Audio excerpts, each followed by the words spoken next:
यक्षिणी हूँ मैं। क्या चाहिए आपको?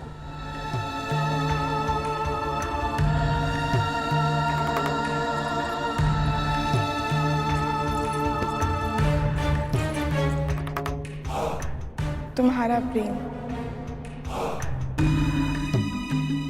जब से तुम्हें देखा है तुम्हारी ओर मोहित हो गई हूँ अर्जुन। तुम जैसा ही एक वीर पुत्र चाहिए। मुझे स्वीकार करो। क्षमा चाहता हूँ, मैंने ब्रह्मचर्य व्रत लिया है।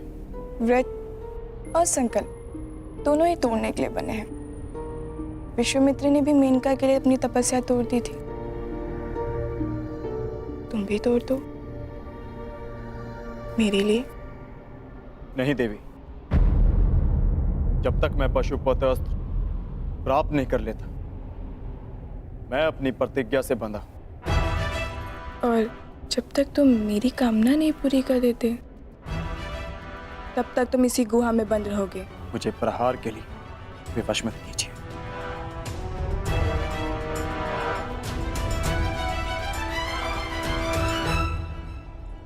प्रयास करो।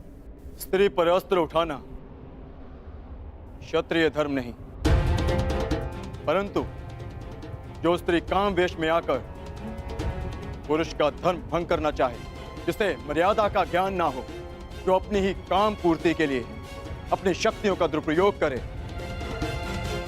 उसे राक्षसी माना गया है।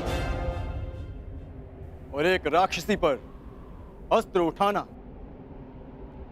क्षत्रिय धर्म है। सावधान!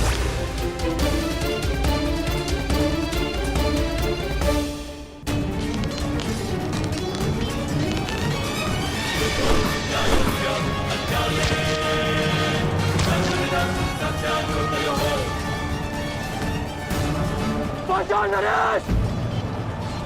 आप भूल रहे हैं कि मैंने किससे शिक्षा ली है। कदाचित आपने मुझे स्वयंवर में अपने कौशल प्रदर्शन का अवसर दिया होता तो आज आप मुझसे युद्ध करने का दुस्साहस नहीं करते।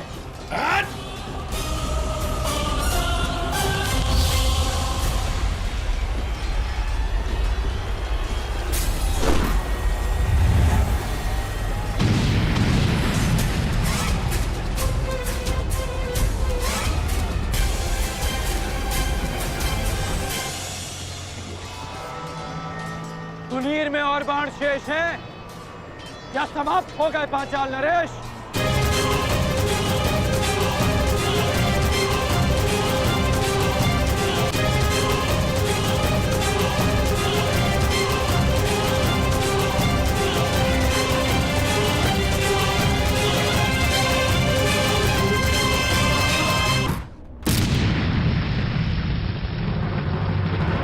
तुनीर में और बाण शेष हैं या समाप्त हो गए पांचाल नरेश?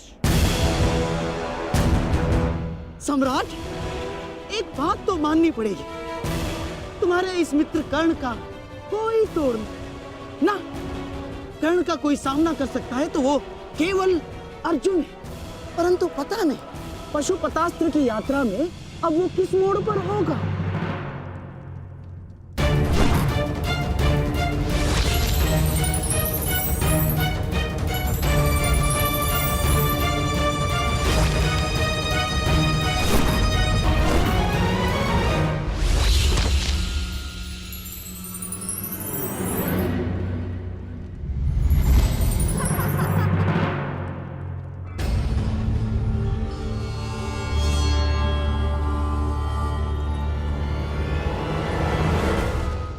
बड़े भोले हो तुम कौनते। जिस अस्त्र से मुझे मारा जा सके वो तुम्हारे पास नहीं है, परंतु जिस अस्त्र से तुम्हें बांधा जा सके वो अस्त्र मेरे पास है।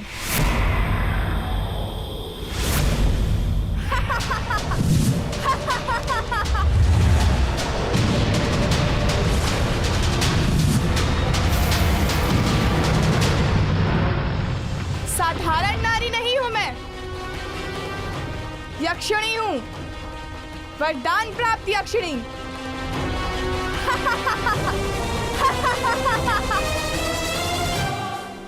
इस कर्ण के सामने हमारा हर प्रहार असफल है पिताश्री। समय आ गया है पांचाल के सबसे घातक अस्त्र को प्रस्तुत करने का।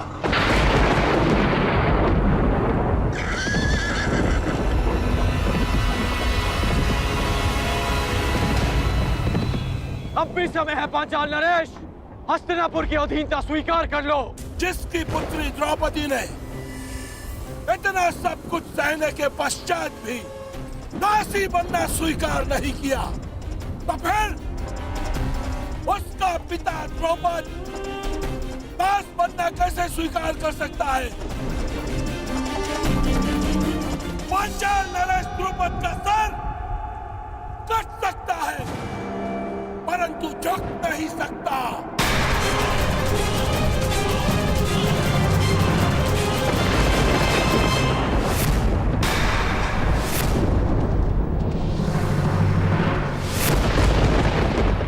मुझे युवराज दुर्योधन के चरणों में राजाओं के मस्तक चाहिए, झुके हुए मिले तो उत्तम, अन्यथा कटे ही सही।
कैसा अंधकार है,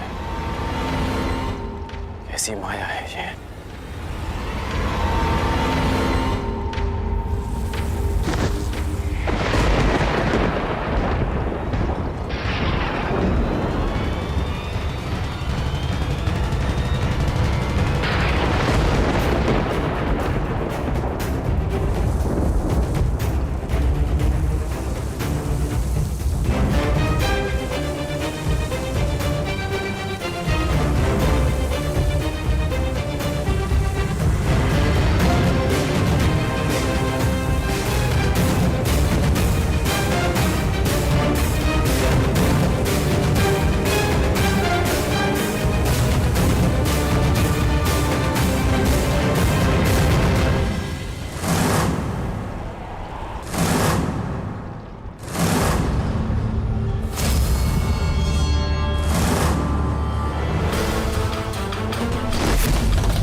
क्या हुआ अंगराज? क्या हुआ? अब करो प्रहार। प्रहार करो अंगराज, प्रहार करो। कौन है ये?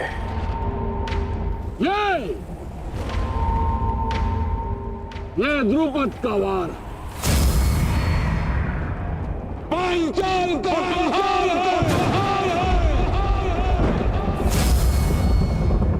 चलो युद्ध करो, बच सकते हो तो बचो।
ये तो स्त्री है।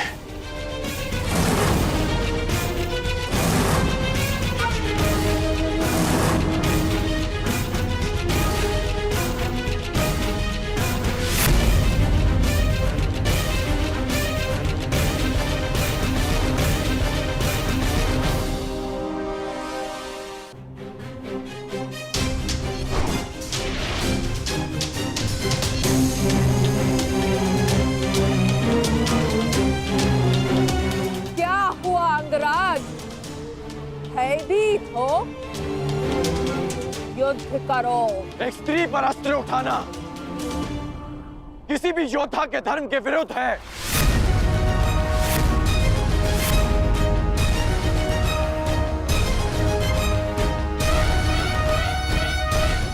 अब क्या करोगे मित्रगण? क्या स्त्री पर अस्त्र न उठाने के कारण हम दिग्विजय का पहला ही युद्ध हार जाएंगे? रुको मत अंगराज, युद्ध करो, क्योंकि जब तुम युद्ध करोगे तब तुम पराजित होगे, और जब हस्तिनापुर पराजित होगा तभी वो आएगा, तभी वो आएगा।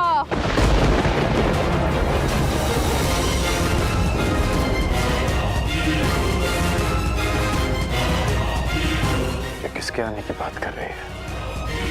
तुम सबको बंदी बनना होगा, तभी वो आएगा, तभी मेरे जन्मों का प्रतिशोध पूर्ण होगा। मामा जी, ये किसकी बात कर रही है? किसे लाना चाहती है वो यहाँ पे? मेरा प्रतिशोध पूर्ण करने के लिए उसे आना ही होगा।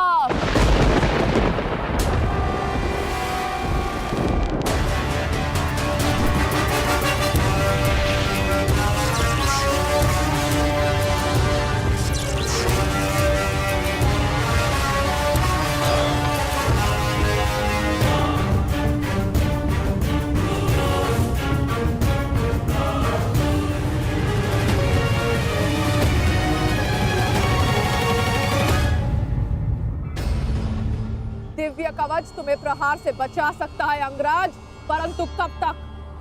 तुम्हें हारना ही होगा। कौन हो तुम वीरांगना? और किसके आने की बात कर रही हो?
आपसे तो मेरा कोई बैर नहीं।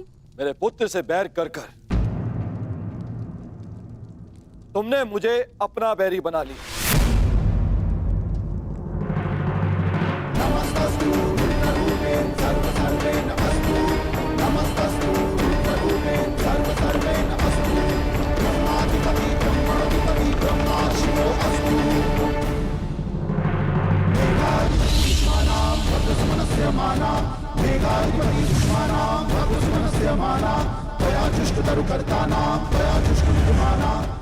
आप ऐसा नहीं कर सकते।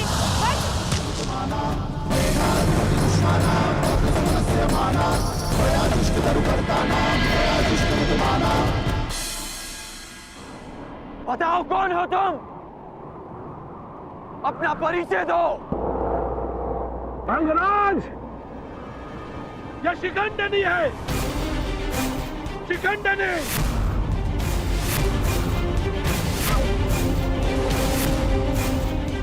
मेरी पुत्री।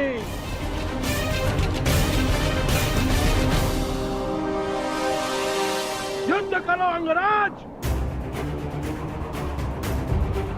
क्योंकि पांचाल में वीरों का परिचय उसके युद्ध कौशल से होता है, उसके पुरुष या स्त्री होने से नहीं।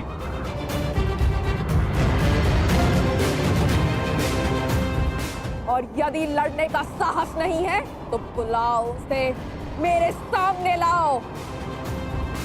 मैं एक स्त्री पर अस्त्र नहीं उठा सकता, और ये पता नहीं किसे लाने की बात कर रही है।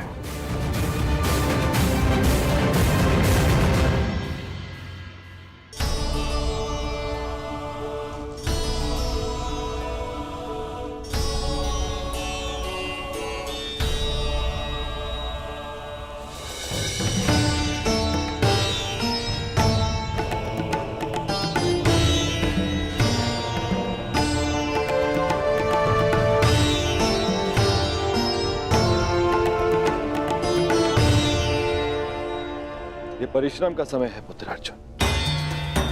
हमारा लक्ष्य कैलाश है। जाओ, कैलाश का मार्ग उस ओर है।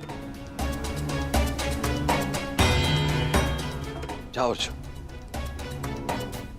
कैलाश की ओर प्रस्थान करो। विजयी भाव, यशस्वी भाव, सफल भाव।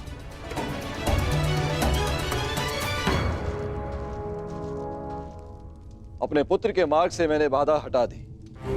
अब अपने पुत्र के शत्रु के मार्ग में बाधा उत्पन्न करना ही मेरा लक्ष्य होगा। सावधान कर्ण, देवराज इंद्र अपना प्रतिशोध लेकर रहेगा। कर्ण, प्रहार करो। यदि तुमने प्रहार नहीं किया तो मैं प्रहार करूंगा। नहीं युवराज, नहीं।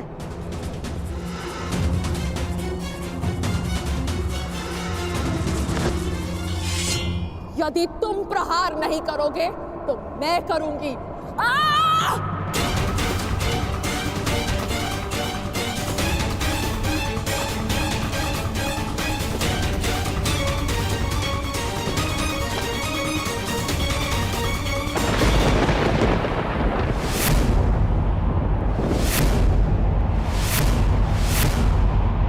आ गया वो।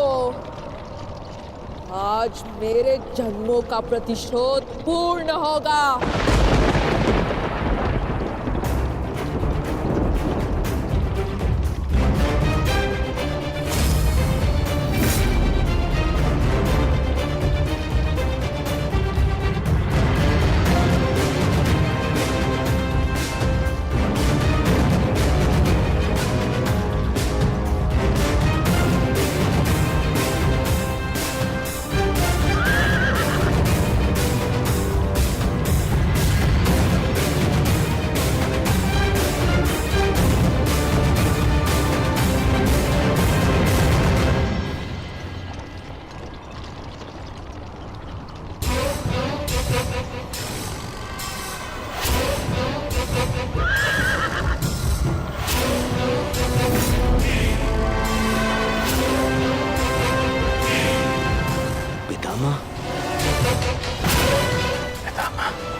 आ गए भीष्म।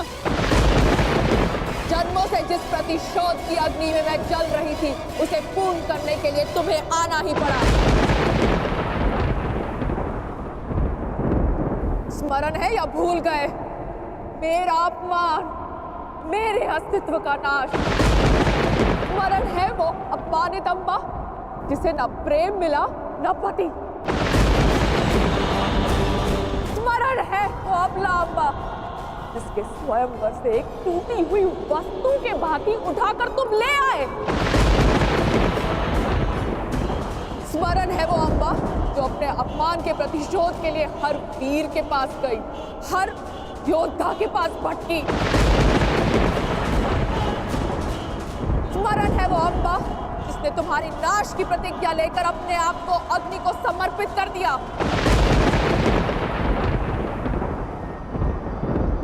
हाँ भीष्म, मैं उसी अम्बा का पुनर्जन्म हूँ। शिखंडिनी, शिखंडिनी, शिखंडिनी।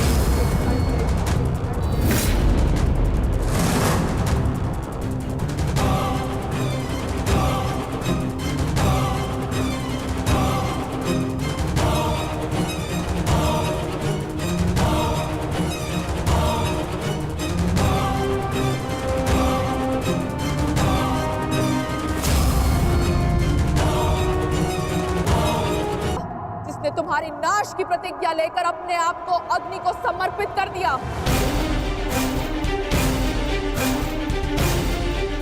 हाँ भीष्म, मैं उसी अम्बा का पुनर्जन्म हूँ। शिखंडिनी, शिखंडिनी, शिखंडिनी।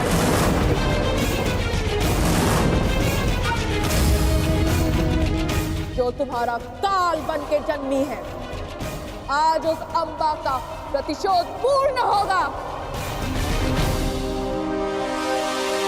आज मैं तुम्हें मृत्यु दूंगी।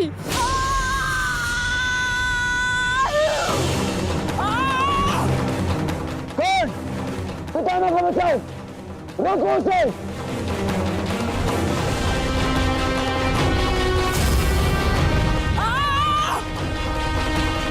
अंगराज, तुम कुछ करते क्यों नहीं हो?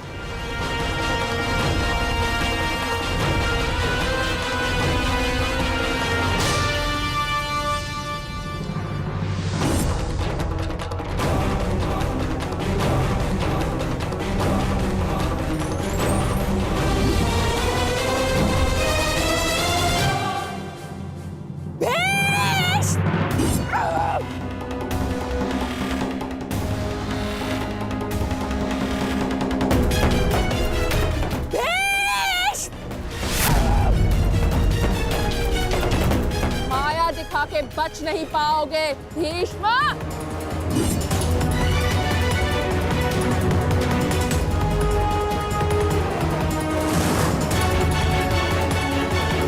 ब्रह्माया अस्त्र, ये प्रतिद्वंद्वी के सबसे बड़े शत्रु का भय उसके समक्ष उत्पन्न कर देता है।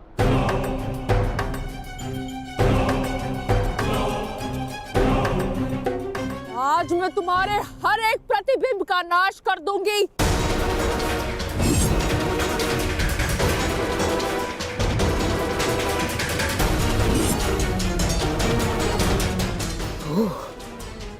तो वो कथा सत्य थी जो अम्बा गंगा पुत्र के संहार के लिए पुनर्जन्म लेगी।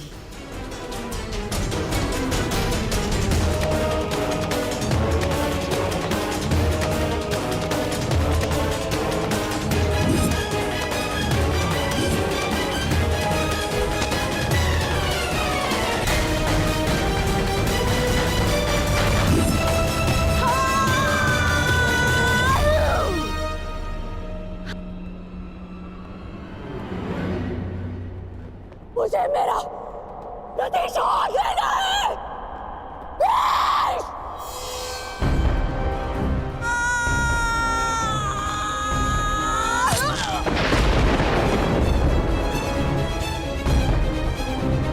अब समय आ गया है, शिखंडिनी को नागपाश के बंधन का अनुभव करा दिया जाए।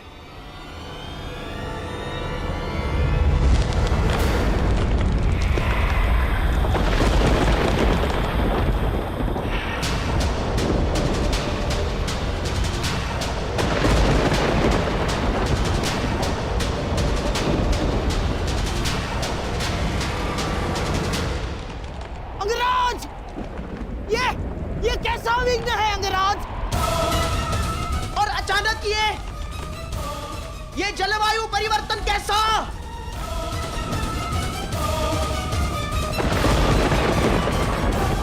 और वो भी केवल हमारी सेना पर अंगराज। अंगराज, उधर पांचाल की सेना के ऊपर का आकाश तो स्वच्छ है। अब ये किस शत्रु की माया है अंगराज? ये सब क्या हो रहा है सूर्यदेव?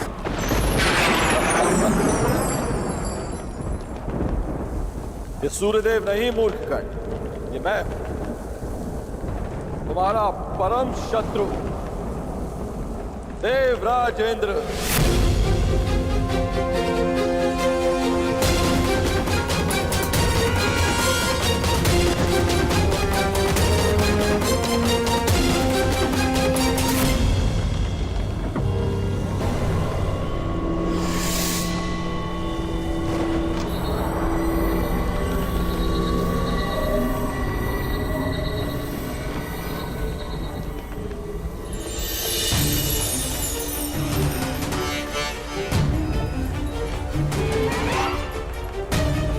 सूर्यदेव, ये आप क्या कर रहे हैं? अब क्यों मेरे मार्ग में आ रहे हैं? देवताओं के राजा होने का ये अर्थ नहीं है कि आप ही को अपनी शक्तियों का प्रयोग करने का अधिकार है।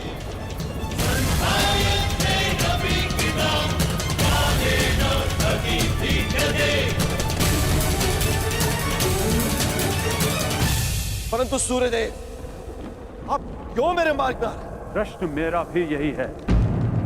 हस्तिनापुर की सेना पर आप अपना क्रोध क्यों जता रहे हैं? सूर्यदेव, मैं तो केवल अपने पुत्र के मार्ग में आई अड़चन को हटा रहा, और मैं भी अपने पुत्र की सहायता करने का प्रयत्न कर रहा हूं। आपका पुत्र? ये सूत पुत्र नहीं, सूर्यपुत्र कर्ण। माना आप देवताओं के राजा हैं, परंतु आप भी त्रिदेव द्वारा ही संचालित होते हैं। यदि आप अपने अधिकारों और शक्तियों का दुरुपयोग करेंगे तो मुझे भी अपनी शक्तियों का प्रयोग करने का अधिकार है।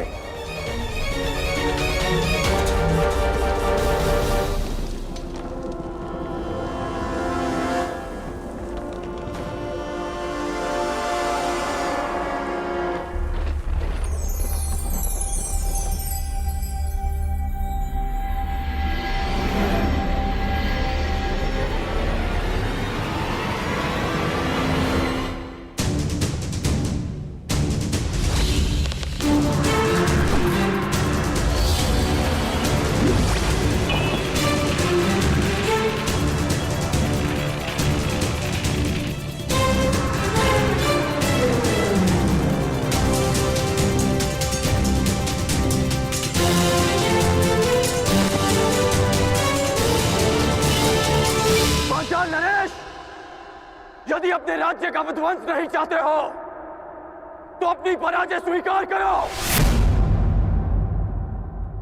और अपना मुकुट युवराज दुर्योधन के चरणों में रख दो।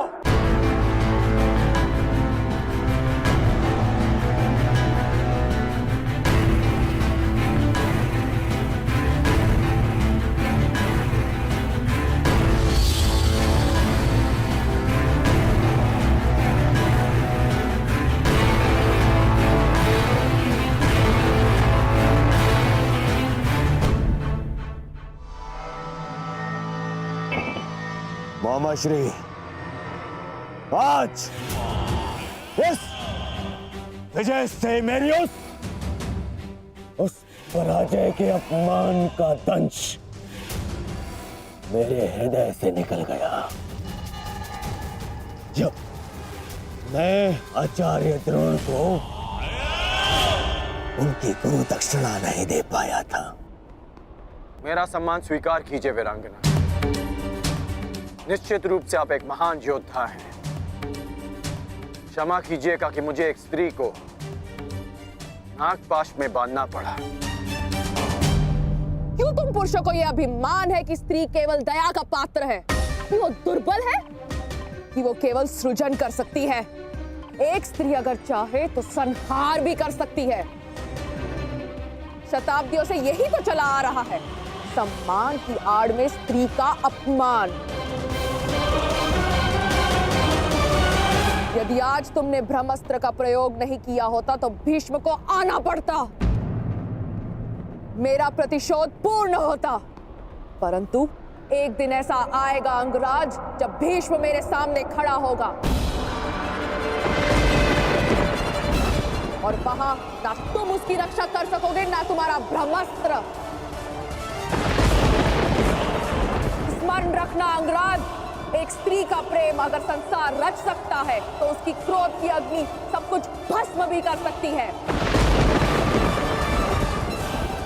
स्मरण रखना, एक महायुद्ध होगा, महाविनाश होगा और उस विनाश को तुम भी नहीं रोक पाओगे। जहां तुम भी अपने घुटनों पर बैठकर अंतिम सांस लोगे।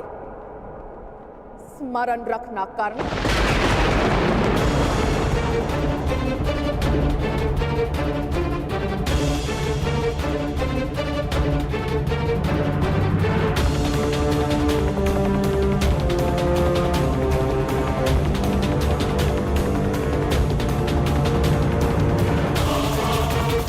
राज, महादेव की कृपा से समाप्त हुआ और हमारी विजय हुई।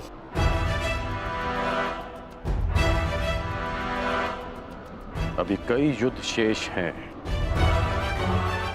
और कई विजय प्राप्त करनी है गांधार नरेश। हाँ। मैं इस दिग्विजय यात्रा को अंत तक अवश्य पहुंचाऊंगा।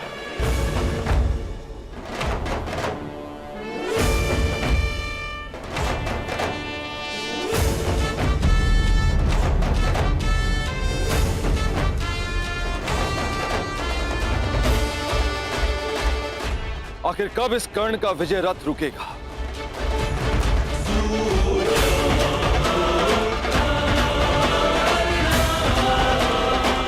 अब तो मैं खुलकर कुछ कर भी नहीं सकता, कोई प्रहार नहीं कर सकता, क्योंकि तुरंत सूर्यदेव इसके समर्थन में आ जाएंगे। सूर्यपुत्र कर्ण,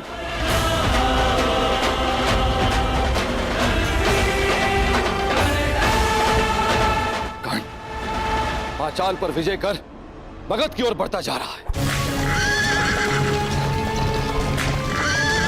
और वहां मेरा पुत्र अर्जुन घोर तपस्या करके भी महादेव को प्रसन्न नहीं कर पा रहा।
कर्ण ने कलिंग और बंग पर भी विजय प्राप्त कर लिया।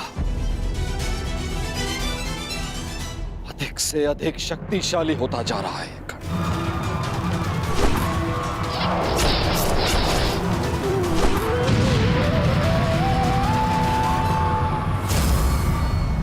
अर्जुन, सब पर शीघ्र प्रसन्न होने वाले महादेव ना जाने कब मेरे पुत्र अर्जुन पर कृपा करेंगे।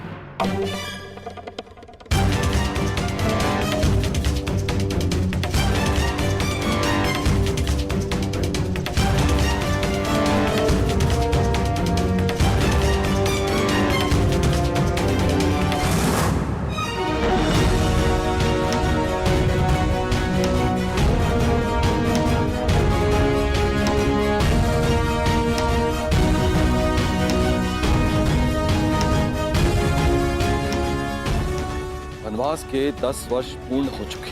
ये कर्ण अब तक अपराजित है, दिग्विजयी बनने की सीमा पर खड़ा है। क्या करूं मैं, क्या करूं मैं और कैसे अपने पुत्र अर्जुन को इस कर्ण से अधिक शक्तिशाली बनाऊं? कैसे?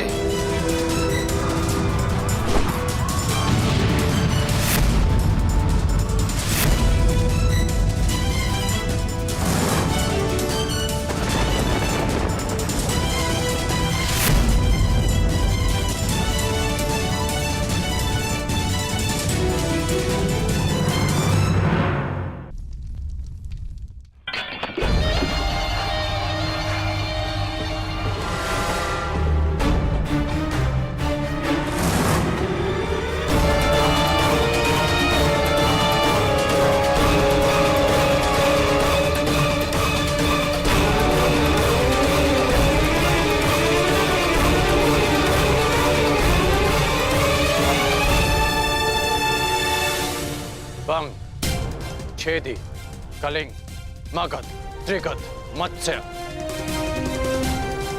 इन सब पर या तो विजय मिली है या इनसे संधि हुई है। युवराज, आपके चरणों में भारत के सारे राजाओं के मुकुट प्रस्तुत हैं। कुछ ने स्वेच्छा से दिए हैं और कुछ के शीश काट कर लाए गए हैं। असत्य भाषण तुम जैसे वीर पुरुष को शोभा नहीं देता अंगराज। अभी तक दिग्विजय संपन्न नहीं हुई है, क्योंकि इन मुकुटों में एक मुकुट तो है ही नहीं। उग्रसेन का मुकुट अंगराज। द्वारका अंगराज, द्वारका। अभी तक तुम्हारा द्वारका पर विजय पाना शेष है अंगराज, और द्वारका पर विजय पाए बिना मेरे सम्राट दुर्योधन की दिग्विजय अधूरी होगी अंगराज।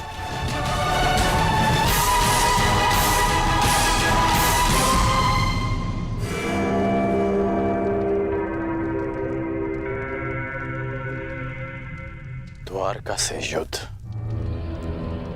यानी वासुदेव से द्वंद्व। क्या आप नरसंहार का प्रण लेकर हस्तिनापुर से निकले थे गांधार नरेश? रक्त की नदियां बह जाएंगी, परंतु वासुदेव और श्री बलराम को हराना असंभव है। लोग उन्हें यूं ही अवतार नहीं कहते। अवतार की कथा पे वो विश्वास करते हैं जो कृष्ण से भयभीत हो।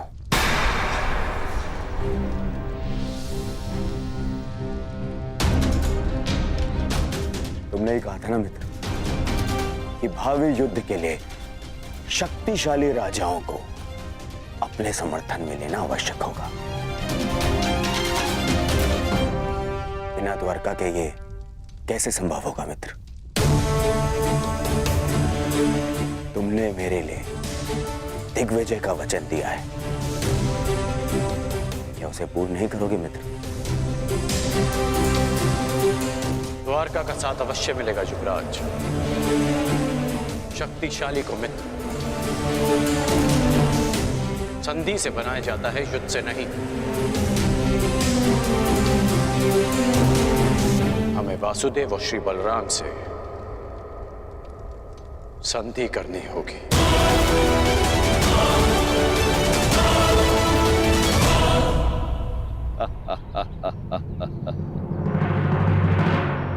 द्वारका से संधि? द्वारका से तुम्हारी संधि नहीं होने दूंगा कर्ण। तुम्हारे विनाश का जो अवसर मैं खोज रहा था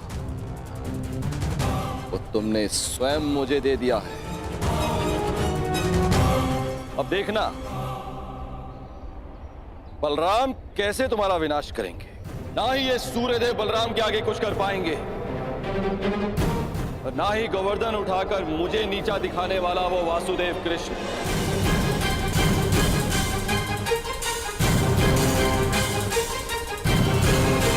वासुदेव और श्री बलराम से संधि करनी होगी। द्वारका से संधि? द्वारका से तुम्हारी संधि नहीं होने दूंगा कर्ण। अब देखना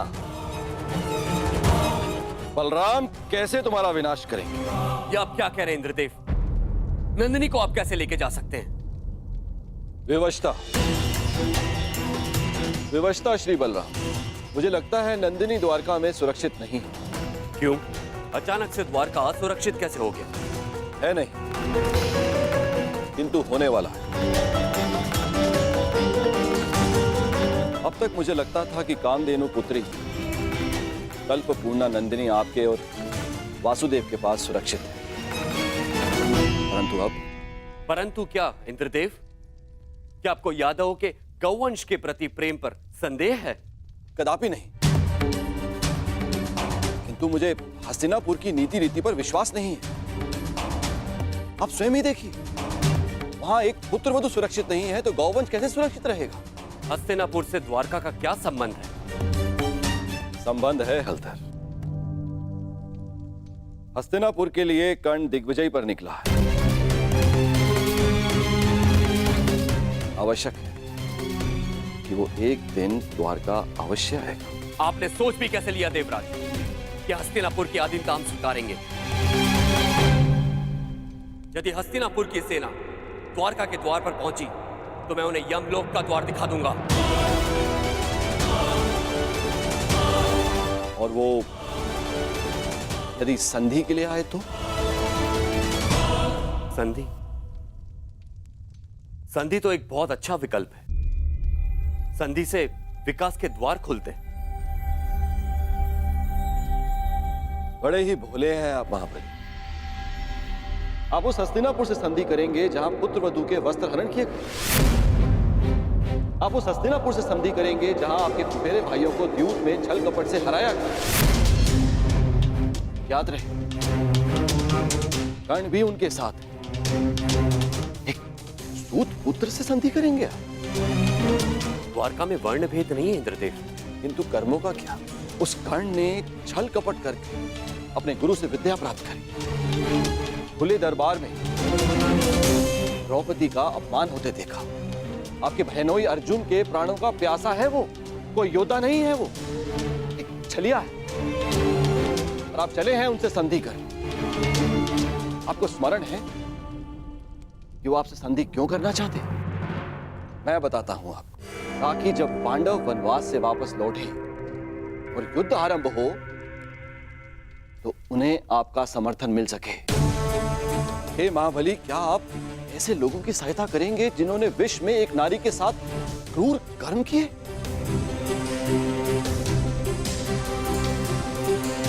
तो और क्या विकल्प हो सकता है इंद्रदेव? यदि कोई मित्रता का हाथ बढ़ाने के लिए आपके घर तक आए तो आप उसे कैसे ठुकरा सकते हैं? यदि मित्रता का अवसर ही ना दिया जाए तो? कैसे?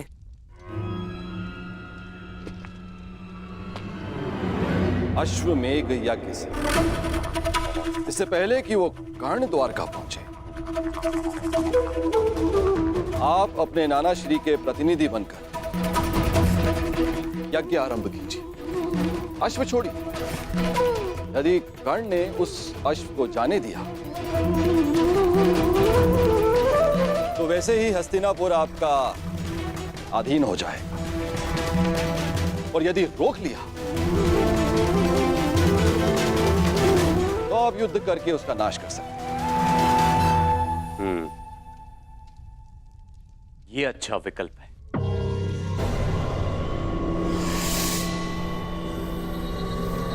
यदि ऐसा है तो मैं नंदिनी को आपके सानिध्य और आपकी सुरक्षा में छोड़ने के लिए तैयार हूं।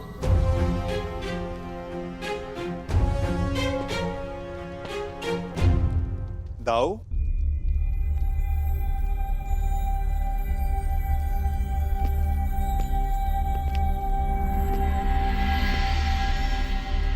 बिना कर्ण की मंशा जाने उससे युद्ध करना मुझे उचित प्रतीत नहीं होता दाऊ।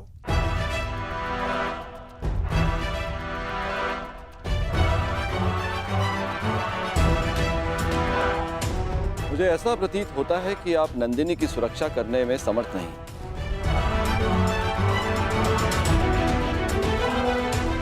ऐसी स्थिति में आप उसे लौटा ही दीजिए। यदि नंदिनी यहां से गई तो द्वारका का अपमान होगा, जो मुझे स्वीकार नहीं। नंदिनी यहीं पे रहेगी।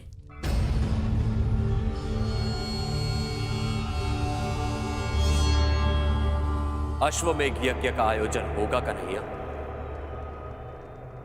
ये तुम्हारे ज्येष्ठ का आदेश है।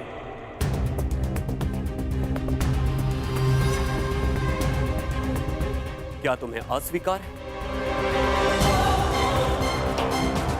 यदि अश्वमेघ यज्ञ नहीं हुआ तो नंदिनी द्वारका को छोड़कर चली जाएगी, और यह द्वारका के लिए बहुत ही अपमानजनक बात होगी।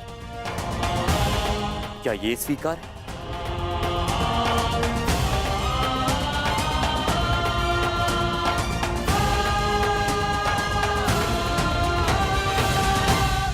मैं आपके आदेश के परे कहां हूं दाऊ। जैसी आपकी इच्छा।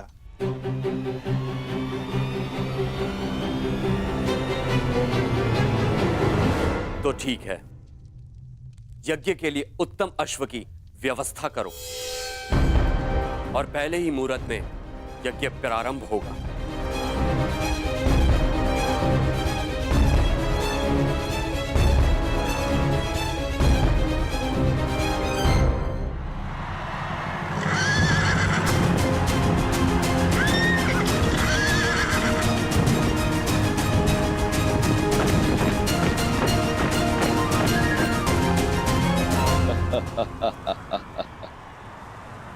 इसे कहते हैं समय का चक्र। हर मोड़ पर तुमने मुझे पराजित किया है कर्ण, लेकिन अब तुम्हारे पास कोई विकल्प नहीं। यदि द्वारका के अश्व को जाने दिया तो भी तुम्हारी पराजय होगी, और रोक दिया तो बड़े भ्राता बलराम तुम्हारा वध करेंगे, जिसे स्वयं अनुज कृष्ण भी नहीं रोक सकेंगे।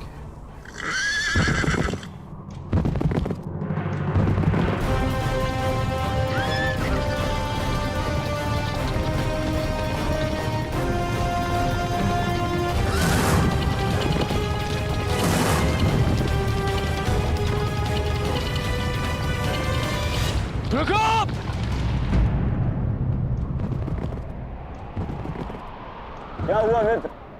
रुकने का संकेत क्यों किया? द्वारका के निकट ही है। अश्व के पश्चात के स्वर सुनाई दे रहे हैं युवराज। ये अश्व की नहीं, तुम्हारे पतन की पश्चात है ये कर्ण।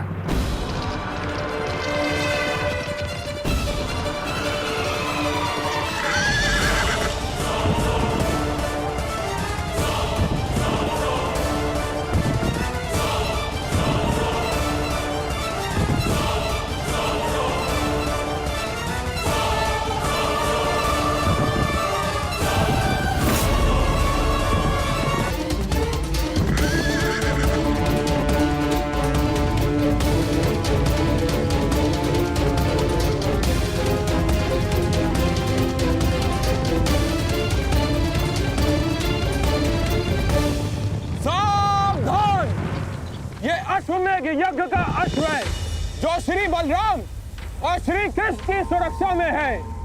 इसे रोकने वाला नारायणी सेना के साथ युद्ध को निमंत्रण देगा। अंगराज, ये अश्वमेघ यज्ञ कर रहे हैं तो हम भी दिग्विजय यात्रा पर निकले हैं। रोक लो ये अश्व, हो जाने दो युद्ध।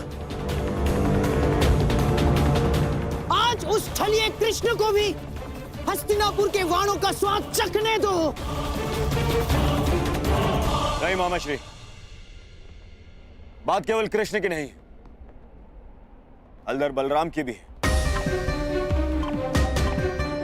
एक बार बलराम ने हमारी मित्रता स्वीकार कर ली, फिर जीवन भर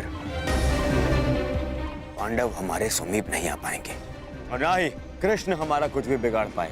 कर्ण, बलराम जैसे महाबली वीर से अभद्रता उचित नहीं। नहीं दुर्योधन, ना।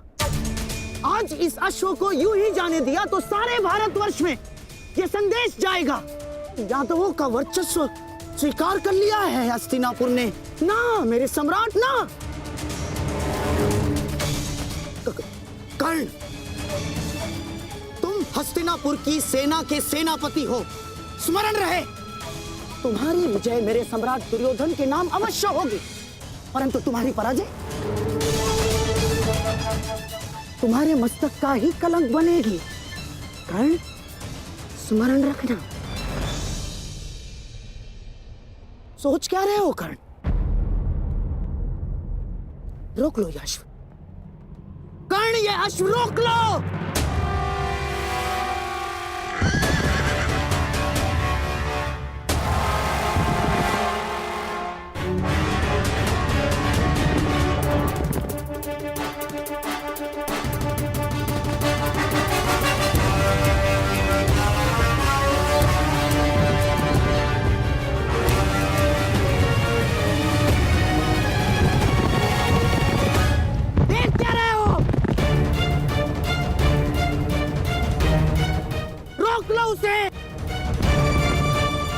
नहीं। कर्ण,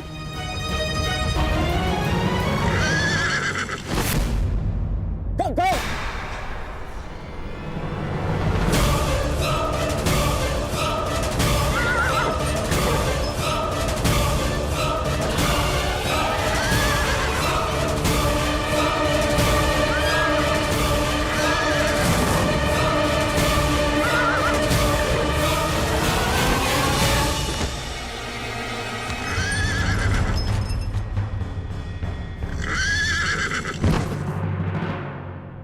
ये तुमने क्या किया मित्र? अब श्री बलराम का कोप सेना होगा हमें। अश्व को रोका गया है। आक्रमण!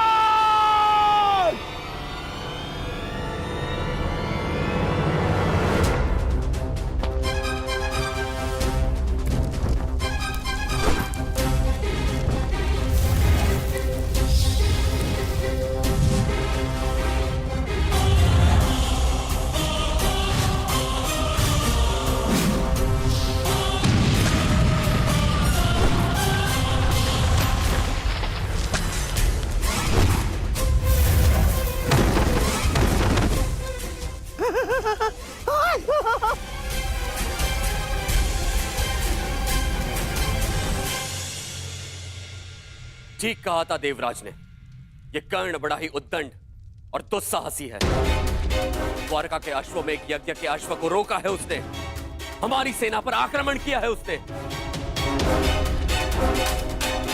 मैंने कहा था ना दाऊ कि ये योद्धा तनिक विकट है, परंतु उसने अभी तक बलराम के हल और गदा की विकटता नहीं देखी है। हस्तिनापुर को अपने हल की नोक से उखाड़कर भूमि में गाड़ दूंगा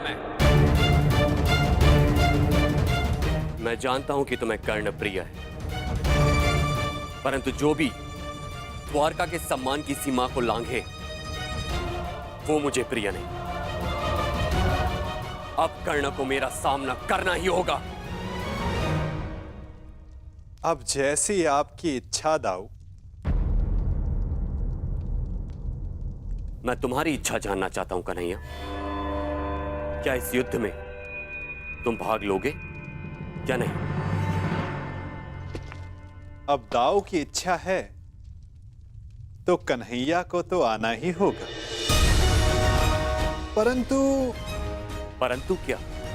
परंतु इस युद्ध में मेरी भूमिका कुछ और होगी दाऊ, क्योंकि आने वाला योद्धा महारथी है और इस युद्ध में सामना करने के लिए आपको एक चपल सारथी की आवश्यकता पड़ेगी।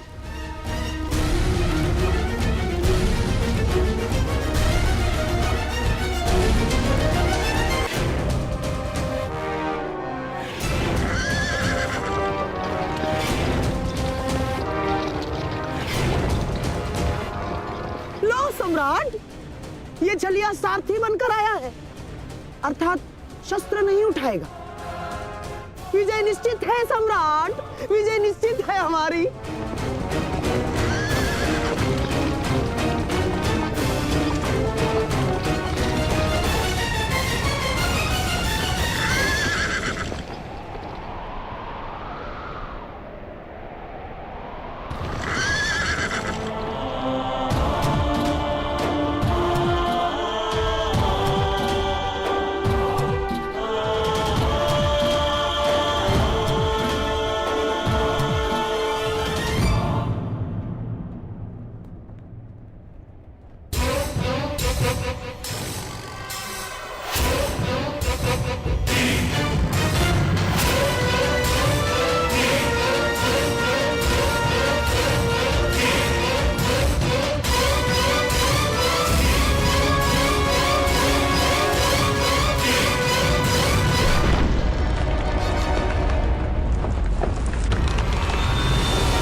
द्वारका के अश्व को रोकने वाले कर्ण,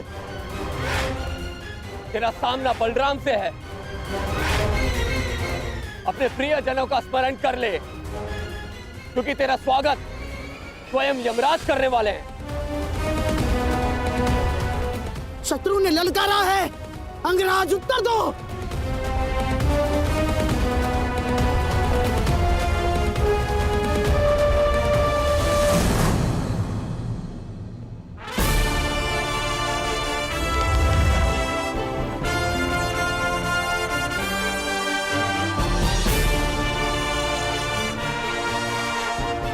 इस छलिए कृष्ण ने हमारे कई बनते काम बिगाड़े हैं दुर्योधन।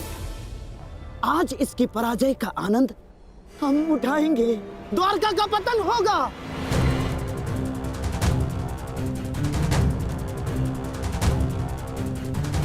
और फिर तुम्हें पांडवों का कोई भय नहीं होगा, मेरे सम्राट, कोई भय नहीं होगा।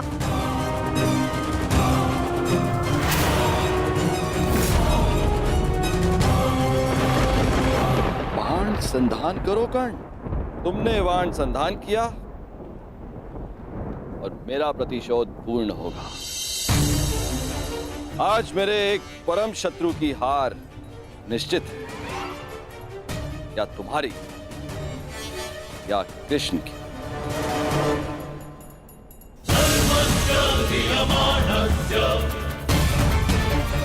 चला बाण चला कर्ण। ये तेरे बाण ही तेरी मृत्यु का कारण बनेंगे। देख रहे हो कन्हैया, जिस कर्ण से तुम्हें इतना स्नेह है वो कितना दृष्ट है।